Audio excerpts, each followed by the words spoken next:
विद्यार्थियों, आज हम कक्षा 10 की इतिहास किताब का यूरोप में राष्ट्रवाद उदय का एक शॉर्ट में रिवीजन करेंगे। ये सभी बोर्ड के लिए है, तो जो भी बच्चे हैं इनको देख लें, क्योंकि एग्ज़ाम आपके बहुत नज़दीक है और ये बहुत ही ज़्यादा मार्क्स वाला पार्ट है। तो चलिए शुरू करते हैं। एक अच्छी लाइन से शुरू करते हैं कि कोशिश कर हल निकलेगा। कोशिश कर हल निकलेगा, आज नहीं तो कल निकलेगा। कोशिश करो, हल निकलेगा, आज नहीं तो कल निकलेगा। अर्जुन के तीर सा सद मरुस्थल में भी जल निकलेगा। मेहनत कर, पौधों को पानी दे, बंजर जमीन में भी फल निकलेगा। ताकत जुड़ा हिम्मत को आग दे, ताकत जुड़ा हिम्मत को आग दे, फौलाद का भी बल निकलेगा। जिंदा रख दिल में उम्मीदों को, जिंदा रख दिल में उम्मीदों को। गरल के समंदर से भी गंगा जल निकलेगा, गरल के समंदर से भी गंगा जल निकलेगा। कोशिश जारी रख, कुछ कर गुजरने की, कोशिश जारी रख कुछ कर गुजरने की। जो है आज थमा थमा सा कल निकलेगा, जो है आज थमा थमा सा चल निकलेगा। मतलब आपको कोशिश नहीं छोड़नी है। आप बहुत ज़्यादा मार्क्स से फर्स्ट टर्म में लाओगे, फर्स्ट टर्म में। ठीक है, चलिए शुरू करते हैं। आज हम क्या पढ़ने वाले हैं? Topic what will we study today. तो हम टॉपिक है यूरोप में राष्ट्रवाद का उदय, चैप्टर है जो 1 है, और डिस्क्रिप्शन है, मतलब इसका 1 शॉट रिवीजन करेंगे। Let's put our thinking caps on. अपना दिमाग यहाँ रखें, शारीरिक शरीर यहाँ ना रखें, मानसिक दिमाग भी इस लाइव सेशन में रखें। तो शुरुआत में करते हैं कि इस अध्याय की मुख्य बातें क्या। मुख्य बात है कि यूरोप में राष्ट्रवाद का उदय किन किन चीज़ों से हुआ है। तो इसमें इटली और जर्मनी का एकीकरण है। शुरुआत में तो ये है फ्रांसीसी क्रांति और एक राष्ट्र की भावना।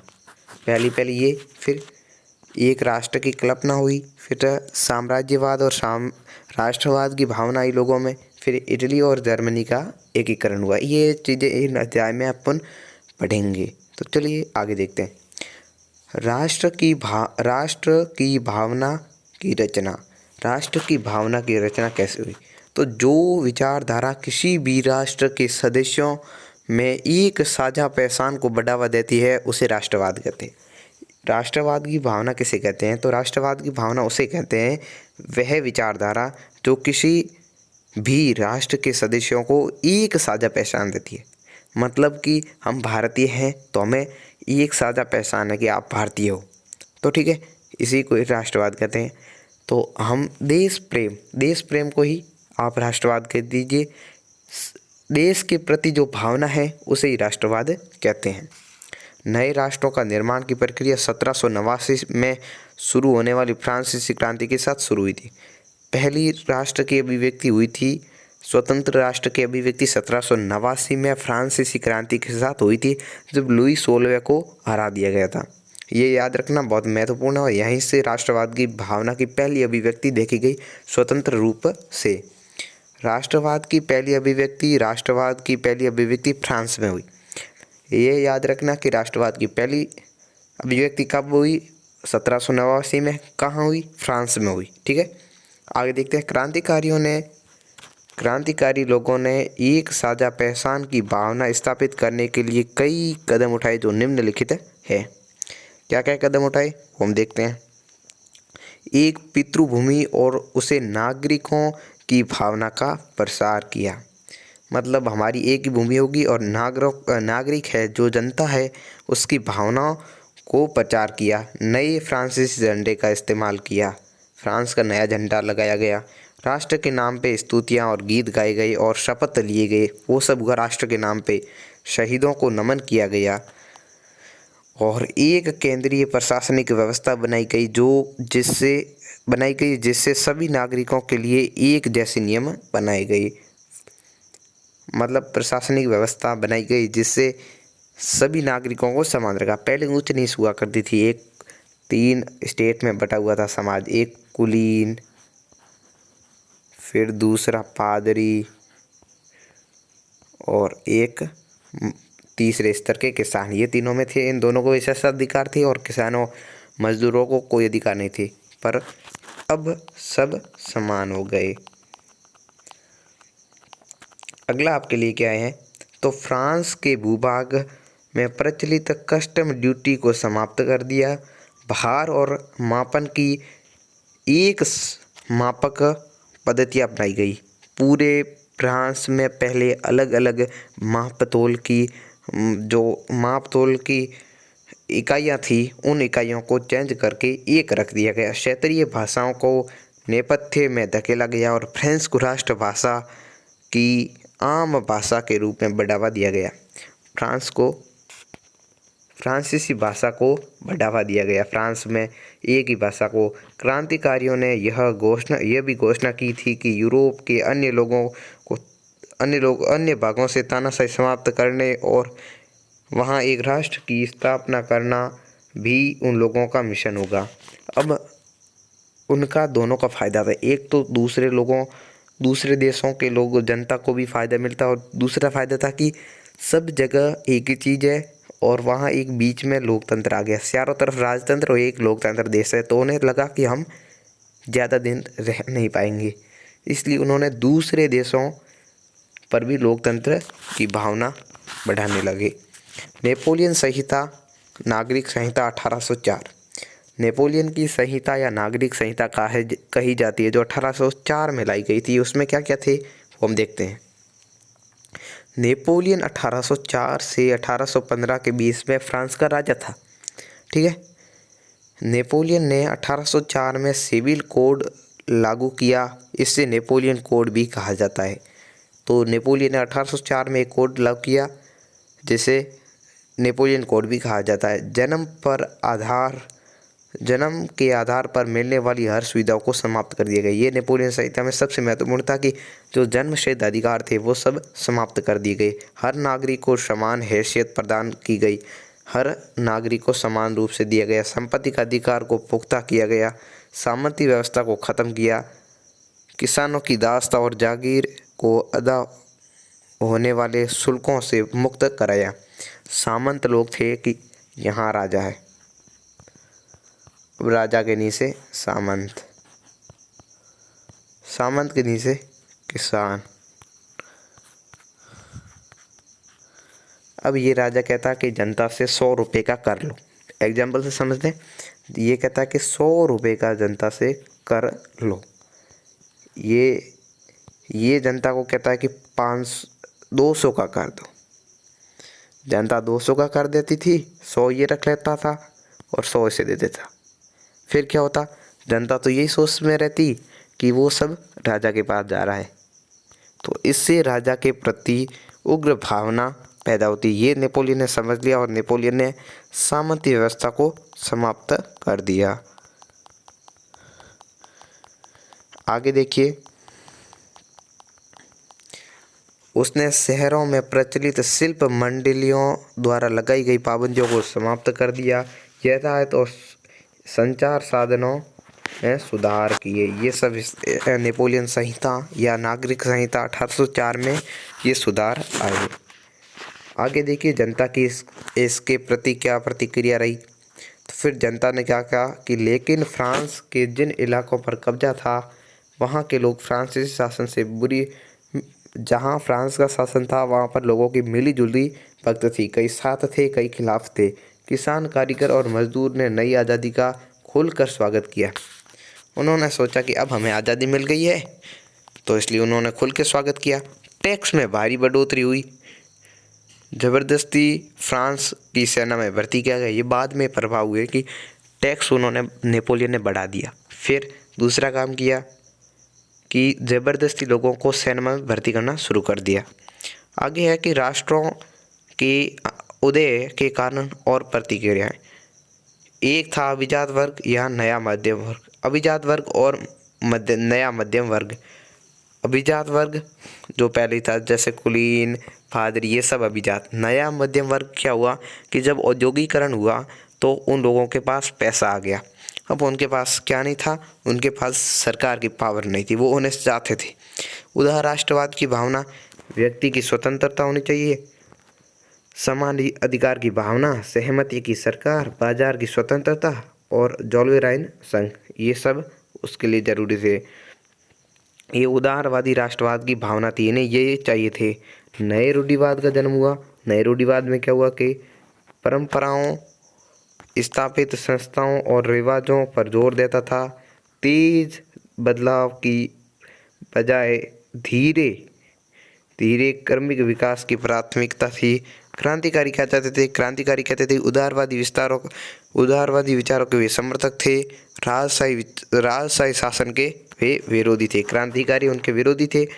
रूढ़िवादी कहते थे कि धीरे धीरे विकास हो, एकदम से विकास ना हो। क्रांतिकारी चाहते थे एकदम विकास हो और एक नया उदार राष्ट्रवादी भावना फैली थी। वे चाहते थे व्यक्ति की स्वतंत्रता, समान अधिकार की भावना, ये सब वे चाहते थे। ठीक है, आगे क्रांतिकारियों का युग 1830 से 1848। उसमें 1830 से 48 के बीच में क्या हुआ वो देखते हैं कि फ्रांस में पहला उथल पुथल 1830 जुलाई में हुआ। पहली बार जब वो नेपोलियन 1814 में हार गया था, फिर उसके बाद में ये पहली बार हुआ था। जुलाई की उस क्रांति में ब्रुसेल्स क्या है? तो ब्रुसेल्स है बेल्जियम की राजधानी। किसकी? बेल्जियम की राजधानी। बेल्जियम की राजधानी का नाम क्या है? ब्रुसेल्स। ठीक है, तो ब्रुसेल्स में भी आक्रोश बढ़ने लगा, जिसके फलस्वरूप नीदरलैंड और यूनाइटेड किंगडम से बेल्जियम अलग हो गया। बेल्जियम और नीदरलैंड एक ही राष्ट्र साथ में थे, क्योंकि फ्रांस को काउंटर करने के लिए उन दोनों को साथ में रखा था और उन पर यूके के अंडर में उन दोनों को रखा। फिर ये अलग हो गए। ये 1830 और 48 के बीच में एक बड़ी घटना हुई। फ्रांस की क्रांति से उत्साहित होकर बेल्जियम हॉलैंड ही नीदरलैंड है। बेल्जियम हॉलैंड से पृथक होकर एक स्वतंत्र राष्ट्र बन गया। इटली व जर्मनी में भी क्रांतियाँ हुई, तो बेल्जियम और नीदरलैंड दोनों अलग हो गए। ये स्वतंत्र राष्ट्र हो गया और जर्मनी में इसमें क्रांति हुई। तो ये फ्रांस में भी क्रांति हुई। बेल्जियम से नीदरलैंड अलग हो गया, उस समय हॉलैंड था। और इटली व जर्मनी में क्रांतियाँ हुई। इससे बहुत ज़्यादा राष्ट्रवाद की भावना प्रोत्साहित हुई। आगे देखिए, स्विट्जरलैंड में लोकतंत्र संविधान लागू किया गया और इंग्लैंड में सुधार बिल पास किया गया। संयुक्त राष्ट्र अमेरिका में दास प्रथा के अंत करके गरीब किसानों व मजदूरों की दशा सुधारने के नियम बनाए गए। ये सभी राष्ट्रवाद लोकतंत्र की ओर इशारा कर रहे थे कि स्विट्जरलैंड में लोकतंत्र आ गया था। इंग्लैंड में जनता सुधार का एक बिल आ गया था, जिससे जनता में सुधार हुआ। अमेरिका में दास प्रथा का अंत किया गया। अब आगे है कि ग्रीस की आज़ादी 1832 में कॉन्स्टेंटिनोपल की ट्रीटी के अनुसार ग्रीस को एक स्वतंत्र राष्ट्र की मान्यता दे दी गई। ये 1830 से 48 के बीच में बहुत बड़ी घटनाएं हैं। अब रोमांस की कल्पना है वो आप देखिए कि एक संस्कृति आंदोलन जो विज्ञान व अन्य कारणों को अस्वीकार करता है, जो हृदय की भावनाओं से परिचय देता है। कैरोल करेंस्की ने पोलैंड के आरोपों के मध्य राष्ट्रवाद का संघर्ष और उजागर किया था। उन्होंने लोक नृत्यों जैसे पोलोनेज व मजूरका को राष्ट्रीय प्रतीक में बदल दिया। ये ऐसे पढ़ोगे तो आपको कुछ समझ नहीं आएगा। जब फ्रांस में नेपोलियन आया था तो फ्रांस को एनकाउंटर करने के लिए पोलैंड पर रूस ने अपना अधिकार जमा दिया। तो रूस ने उनके स्कूलों में पोलिश भाषा को हटाकर रूसी भाषा डाल दी, जिससे उन्होंने विरोध में इन सबको राष्ट्रीय प्रतीक के रूप में मान लिया। पोलिश भाषा का इस्तेमाल रूसी प्रभुत्व के खिलाफ विरोध का प्रतीक बन गया था। भूखमरी, कठिनाइयाँ और लोगों का विरोध। 1830 का दशक यूरोप के लिए आर्थिक तंगी का था। उस समय अकाल पड़े तो इसलिए वो आर्थिक तंगी थी। 1848 एक ऐसा बुरा साल था। भोजन की बढ़ती और कमी, बेरोजगारी में पेरिस में लोग सड़कों पर उतर आए। विद्रोह इतना जबरदस्त था कि लुई फिलिप ने पलायन करना पड़ा और एक नेशनल असेंबली ने प्रजातंत्र की घोषणा की। 1848 में फिर राजतंत्र से गणतंत्र स्थापित हो गया।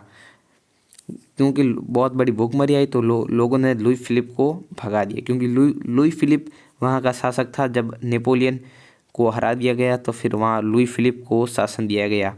1835 में सिलिसिया के बुनकरों ने ठेकेदार के खिलाफ विद्रोह कर दिया। उदारवादियों को क्रांति 18 मई 1848 को 831 सुने हुए प्रतिनिधियों ने जश्न मनाते हुए जुलूस निकाला और फ्रैंकफर्ट पार्लियामेंट में चले, जिसका आयोजन सेंट पॉल के चर्च में किया गया। जर्मनी का एक शहर है, वहाँ पर फ्रैंकफर्ट की संसद बुलाई गई। पार्लियामेंट को हिंदी में संसद कहते हैं। तो उस संसद को बुलाया गया।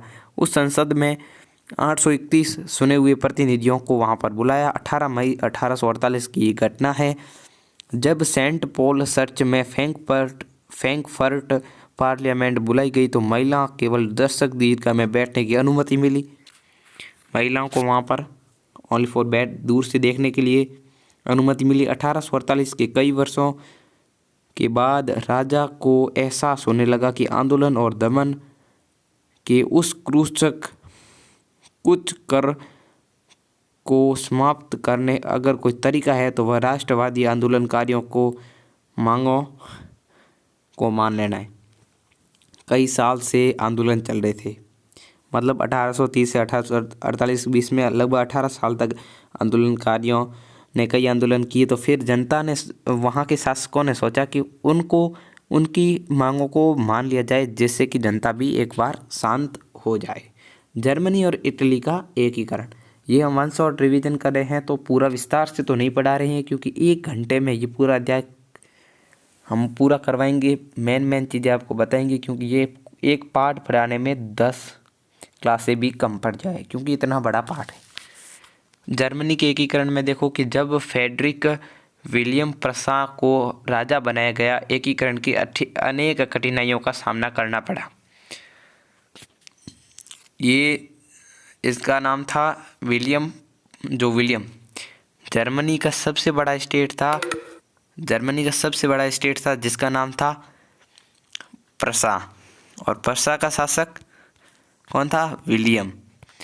तो विलियम ने उसके एकीकरण में बहुत सारी कठिनाइयों का सामना करना पड़ा। जब उसने पेरिस और प्रसा के राजदूत बिस्मार्क को बुलाकर अपना प्रधानमंत्री बनाया तो इससे राजा का साथ न छोड़ने की कसम खाई। प्रसा के नेतृत्व में जर्मनी के एकीकरण का दृढ़ निश्चय हुआ। ओटो वॉन बिस्मार्क को पेरिस में विलियम प्रथम ने पेरिस में प्रसा के राजदूत पेरिस के अंदर प्रसा का जो राजदूत था ओटो वॉन बिस्मार्क को वहाँ पर बुलाकर प्रसा का प्रधानमंत्री बनाया और एकीकरण की शपथ ली, और इन्होंने एकीकरण कर ही दिया था पूरा। फिर आगे है इटली। इसमें मुख्य रूप से Piedmont, Sardinia, Piedmont, Parma, Modena, Tuscany, pope का राज्य, सिसिली, लोम्बार्डी तथा वेनेशिया के प्रदेश शामिल थे। शुरुआत में क्या हुआ था कि सार्डिनिया, पिडमांट पर किसी इटालियन परिवार का शासन था। उन्होंने धीरे धीरे करके सब पर शासन कर दिया। धीरे धीरे मतलब उन्होंने पहले 2 सिसिलियों वाले राज्य पर उन्होंने राज किया, फिर उन्होंने टस्कनी से युद्ध करके जीते। ऐसे इस प्रक्रिया से उन्होंने इटली का संपूर्ण एकीकरण किया। ब्रिटेन की अजीब दास्तां। ब्रिटेन की अजीबोगरीब दास्तां। ब्रिटेन राष्ट्र निर्माण किसी अचानक की क्रांति के कारण नहीं हुआ था, बल्कि एक लंबी सतत चलने वाली प्रक्रिया के कारण हुआ था। 1707 में इंग्लैंड और स्कॉटलैंड के बीच में यूनियन एक्ट बना, जिससे United kingdom of great Britain की स्थापना हुई। ये बहुत महत्वपूर्ण है कि इंग्लैंड और स्कॉटलैंड के बीच में यूनियन एक्ट कब बना, तो वह 1707 में बना था, जिससे वहाँ पर United kingdom of great Britain की स्थापना हुई। अब आगे हैं नए राष्ट्र की संकल्पना। लोगों ने राष्ट्र की कैसी कैसी छवि बनाई, इसको रूपक कहते हैं। तो उन्होंने रूपक तैयार किए राष्ट्र के लिए। तो मारियान फ्रांस की छवि को इंगित करता है। एक महिला का चित्र प्रदान किया गया फ्रांस के लोगों ने, उसको मारियान नाम दिया गया। आगे है जर्मेनिया जर्मनी की छवि को इंगित करता है। अब आगे कुछ अनपढ़ लोगों के लिए भी उन्होंने तैयार किए। टूटी हुई जंजीर का मतलब होता था आज़ादी मिलना। उगते सूरज की किरण का क्या अर्थ था, तो वह था एक नए युग का सूत्रपात। तलवार का क्या मतलब था, कि मुकाबले की तैयारी। आगे है राष्ट्रवाद और साम्राज्यवाद। तो राष्ट्रवाद और साम्राज्यवाद में क्या अंतर रह गया था 18वीं सदी में। यूरोप में राष्ट्रवादी समूह एक दूसरे के विपक्षी लगातार बढ़ते हुए परिणाम एक दूसरे के साथ संघर्ष भी बढ़ता रहा। बाल्कन ऐसा एक क्षेत्र था जहां भौगोलिक और नस्ली विविधता भरपूर थी। आज के Romania, Bulgaria, Albania, Greece, Macedonia, Croatia, Bosnia, Armenia, Slovenia, Serbia और मोंटेनीग्रो आदि क्षेत्र आते हैं।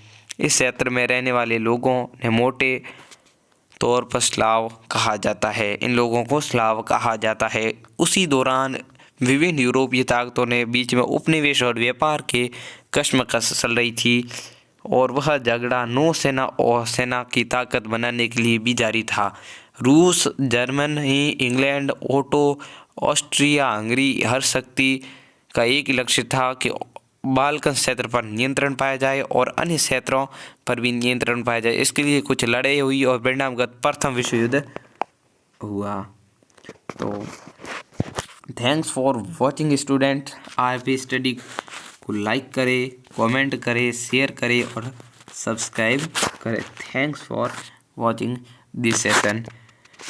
हमारे इस चैनल को सब्सक्राइब करें ऐसा ही पाने के लिए। और आगे कौन से अध्याय पर आपको चाहिए वन शॉट रिवीजन, और आज का वन शॉट रिवीजन कैसा लगा कमेंट करके ज़रूर बताना। इसमें काफ़ी बातें छूट गई है, पर मेन जो आपको एग्ज़ाम की तैयारी के लिए जिन्होंने इसके बारे में कुछ नहीं पढ़ा उनके लिए ये काफ़ी काम देगा। तो सब्सक्राइब करना ज़रूर कर देना ऐसे वीडियो पाने के लिए।